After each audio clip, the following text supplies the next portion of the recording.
How you doing, bud? Hey, Steve, I'm doing great. How are you, sir? Good. Can you hear me okay? I can hear you great. Good.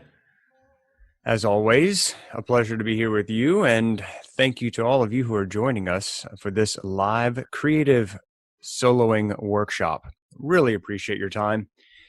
It's always an honor and a privilege to hang out with you guys. If you have comments, please post them in the comments box or the chat box, wherever you happen to be watching this. I know we stream these across Facebook, Instagram, YouTube, across several different channels and places you can watch or listen. So wherever you happen to be listening to this or watching this, we want to thank you and welcome you to another live workshop. Today we're talking about creative soloing. We're doing an entire series. We've already done a whole lot of these. We've done, let me just run down the list. We've done meandering, we've done phrasing, we've done interactive soloing, we've done dynamic contrast, creative scale patterns. We have done easy arpeggios for guitar solos. We've done chord chasing, vertical versus horizontal movement on your fretboard. We've done creative pentatonics, where we talk about the blue note.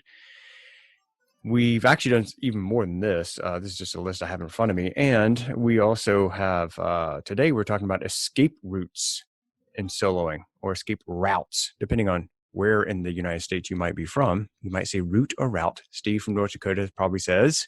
I say route. Route. That's what I say. I say route. So we'll just say, since a boy from Tennessee and a boy from North Dakota, we say route. Let's just call it escape routes. That sounds good to me.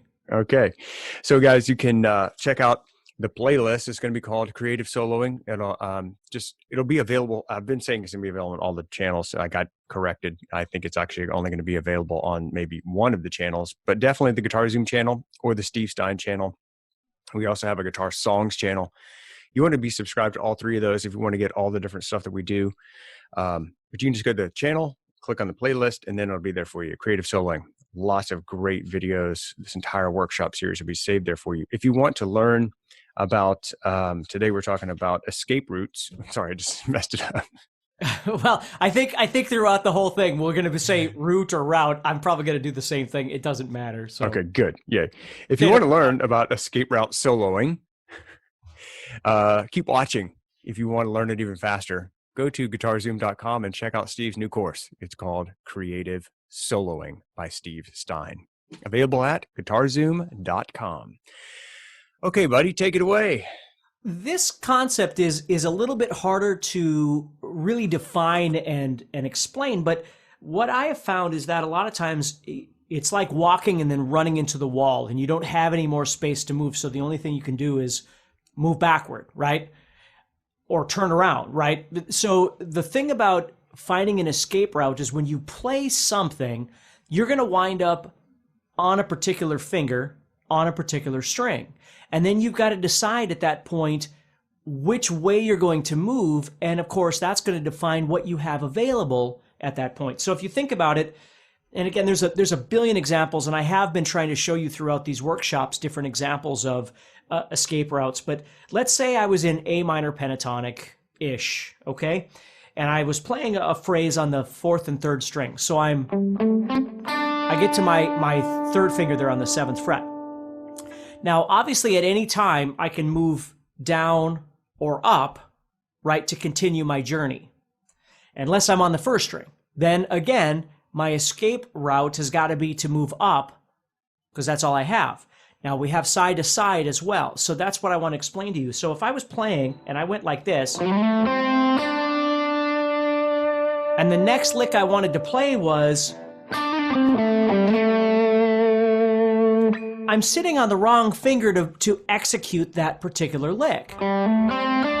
So my choice would have to be to create a pause, shift into the proper position, and then execute that lick. Now, there's nothing wrong with that. That sounds just wonderful. If it works for me and it works for the situation I find myself in, that's just great. But my other alternative would have been, when I play this lick, I could have reiterated that note with a slide of my first finger, and now I'm already ready to go. So I can move freely into that lick without having to create a pause. But I have to have the wherewithal to understand that I'm going to have to reposition myself. Maybe I don't know, 15 seconds ahead of time that that's coming, but I need to have the intuition as I'm playing that particular lick that the next thing I want to do is this phrase or this lick or whatever, and reposition my hand in a proper position to be able to execute that. So for instance, I was playing a few workshops ago, I was showing you some arpeggios and things. So I was playing this thing. Now when I get to the top, I'm on the 7th fret of the 1st string with my pinky, which again is fine. There's nothing wrong with that at all. But now I've got to decide what I want to do. I'm not on the 4th string. I'm not on the 5th string. I'm not at the 12th fret, right? I'm not in any of those places. So I have to make a choice of what it is I'm going to do at this point. And this is where, for me, a lot of times, like here, if I come up, I could always build my way back from that 7 into something else, and that would be perfectly fine. But I might decide that my escape route is going to be a slide. That sets me up for somewhere else. But you'll notice if I slide, I'm still on my pinky, so I've still got to play on the back side. I just have to be aware of that. I'm not going to sit and try and do everything with just my pinky the whole time.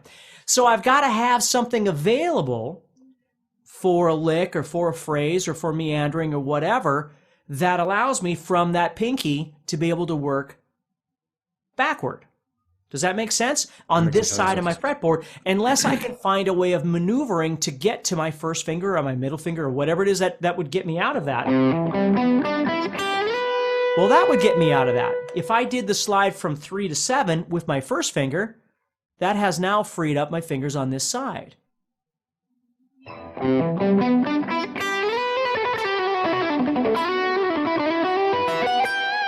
And see, that's how you flow around the fretboard, is that you've got to make sure, and again, this is a very intuitive thing, so I can't always show you exactly, because you probably do it too and you just don't realize it, but it's part of the way I play. So when I'm playing something, that slide,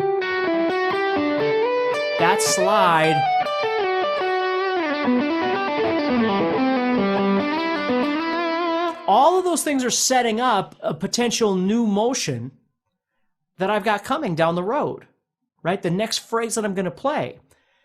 And we all do it. Again, if you're playing a scale, obviously you're either on your first finger or you're on your pinky or your third finger or whatever as you're playing. But you need to be aware that those things are setting you up for whatever the next potential thing you're going to do, whether you realize it or not. So if you want to break out of that creatively, you've got to start thinking about that and go, okay, so if I end my phrase and I'm on this finger, these are some of the options that I'm probably going to have unless I escape, unless I do a slide, right, in somewhere else, which again, if I do a slide, I'm still going to be on that same finger more than likely. Again, none of this is absolutes. They're just things to think about. Right. Or I might do a slide, an alternate slide with a different finger, which then sets up my first finger for something else that I could be doing.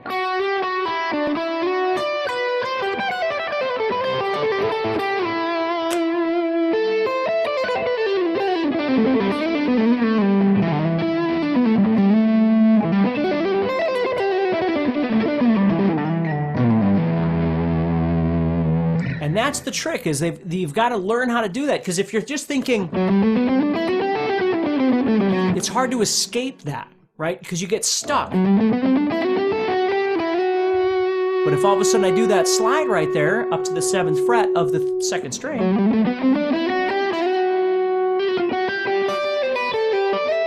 slide,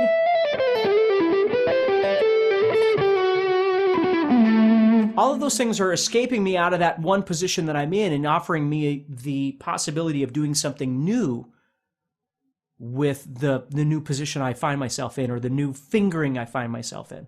Does that kind of make sense? That makes a lot of sense. Something I don't think I've ever even thought about. Well, and I never used to think about it either, but once I started playing, because sometimes you'll be playing something like, which we'll be talking a little bit about in the next workshop. But, you know, if I was playing like a cross fingering, right? So I'm using the same finger for two different strings. In order to do that, I've got to think about, you know, which fingers I'm going to use and what's going to come after that to kind of set myself up for something. And even the guitar pick winds up being an element of an escape route, depending on whether or not you're down picking or you're alternate picking or you're up picking, right? The direction that the pick winds up on is going to encourage you to move a certain way, right? If I push down, I could keep pushing down and get all the way through the strings. If I was strumming, it makes logical sense to push down through everything. If I'm trying to alternate, no matter how fast I could possibly go, it's never going to sound like a strum, like a down would, right? So in essence, that's what an escape route is. We're just talking about the fretting hand escaping right now, and then in one of the next sections, we'll be talking about some picking ideas that I'll give you as well. So that's awesome. So one of the comments we have, Steve, is how do you know which finger to use for an escape route?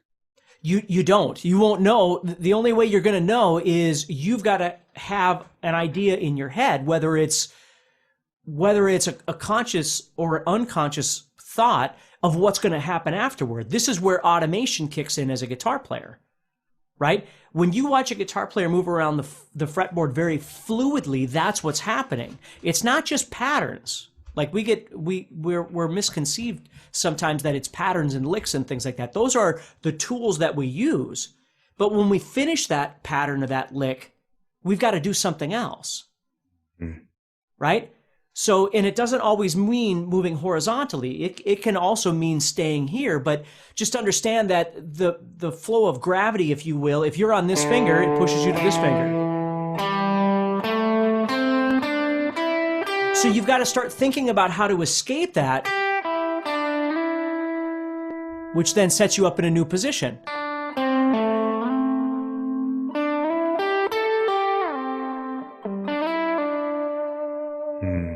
You see? So it's a way of thinking. I'm getting out of this place that I'm at, or I'm getting out of this position I'm in.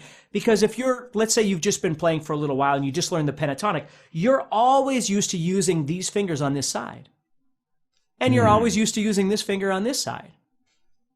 Well, what if you did this? Now you're screwed, right? Because you can't do that. What can you do? Whatever's over here. You see, now you've got a whole new territory here that you could explore. Now, right. I would need to know what that position is, no doubt about it. Again, there's no denying that having knowledge of your fretboard, for me, it's like road maps. Right? If I'm going to drive somewhere, I have to know how to get there. There's 1,000 different ways I can get there, whether it's fast or slow or scenic or whatever the case may be. But I've got to have a destination ability or I'm going to get lost, right? So the same thing happens on your fretboard. When you're playing, what I've always loved about the guitar is that even though we're playing pentatonic, let's say we're playing A minor pentatonic, so every position is the same notes over and over and over.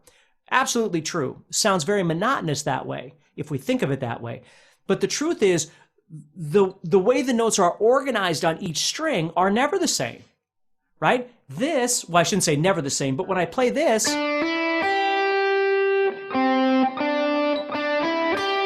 right?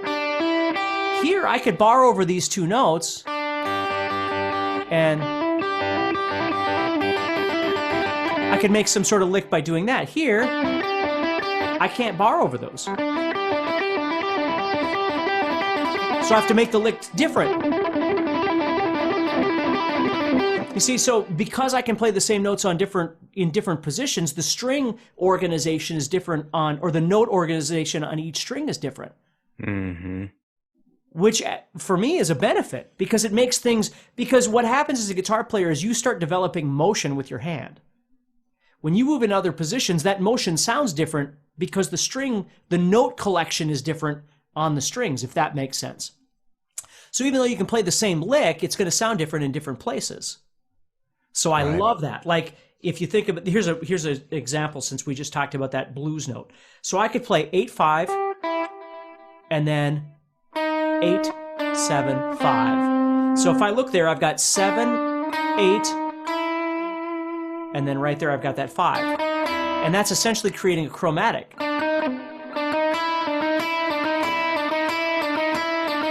But I got to cross strings to do it. If I go to this position right here, they're all on the same string. So I can make a lick that I couldn't play. It'd be way harder to play in that position. Totally makes sense. You see, so we want to learn how to escape out of the position we're in for a host of different reasons.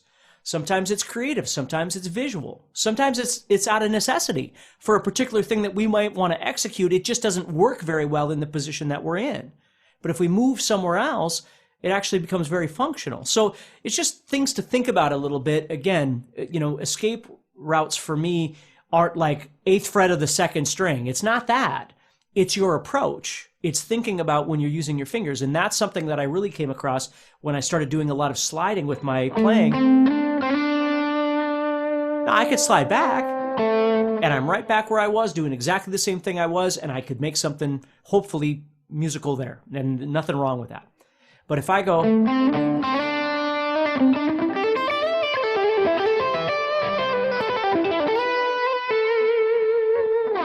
See, intuitively, as I'm moving, my fingers are switching. The emphasis finger, if you will, is switching, which is enabling me to then move to the next position. And it's moving me this way or this way or this way. Mm-hmm. So you can just, that makes sense. Yeah, so it's kind of a cosmic concept. It's not concrete. It's not, like I said, it's not a fret and a number or something like that. It's the way you think about moving. That's what I want you to think about. Very cool. So you can actually escape in 4 different directions, like north, south, east, and west on the fretboard. Yeah, well, yeah, for sure. And again, when you think of it that way, it seems pretty logical. Well, yeah, it's up, down, and horizontal. And it is. But it's what do you have available next, right? If you don't have a surplus of licks, or you don't really know that next position, and you shift up to that position, you have to know then, well, what are you going to do? You see? So oftentimes we just get used, and this is again why we wind up playing things that sound like scales all the time, is because we don't really shift. We just stay there. When we stay there, we're propelled to go left, right, like we're walking, right? Or if I can shift out of that, if I can escape from that idea, even just that sounds interesting, but that enables me to move into this next position, which enables me to move into the next position or the previous or whatever. But I have to be aware of that. So if you shift up and now you're on your first finger, you can retract and keep going. But if you shift up and you don't know that second position, there's really nothing you could do, you see? But if you knew that second position, now you're exposed to doing all this stuff here that you could do. So that's where, if we go all the way back to the first thing we did in these workshops with meandering, this is something that's really beneficial. The more you learn, and I told you this in that first one, I just didn't call it an escape route, but the more you start learning about which strings you move on, which fingers you're moving on when you switch or when you slide, those are going to become your most natural escape routes when you're playing. Right. Because they're what's happening most natural to you. Now, you might practice something and that changes and you've got a new thing. Well, that's okay. Just be aware of it. It's really cool, man. Guys, we're talking about escape routes on your fretboard, knowing which finger to go to, how to get out of a particular scale pattern, move into another one, depending on which scale patterns you know or don't know, will dictate what you can do there. If you're just joining us, this is the Creative Soloing Workshop series that we're doing for you. If you'd like to be notified of the next one that we do, you can click subscribe and notify. And also, we'll save all of these live broadcasts on the channel for you in a nice playlist that you can go and just click on the Guitar Zoom YouTube channel or Steve Stine YouTube channel. Just go over to the playlist section, and it's called Creative Soloing. There's a whole lot of these workshops that are already there for you. You can check all of that out on YouTube, either on GuitarZoom or Steve Stine channel. And if you'd like to get the course, which is what this entire thing is built on, is Steve's new course. It's called Creative Soloing by Steve Stine, and it's available at guitar-zoom.com. Also, we have a podcast available for you. You can subscribe to that. It's called the Steve Stine Guitar Podcast. Super cool to be listening to that if you're riding in the car or taking a walk around the block or whatever it is that you do. Can't have video in front of you always. So yeah, that's available for you as well. And the new course, Creative Soloing, right now at guitarzoom.com. Steve, this has been awesome, man. Where else do you want to take it? I think that's enough for now. Yeah, I think it is too. Guys, we're doing another one of these. I hope that you'll join us. Same time, same live session. And we will see you in the next live streaming session for the Creative Soloing. Cool? Awesome. Thank you, everybody. Take care. Thanks, guys. Appreciate you. Talk to you later.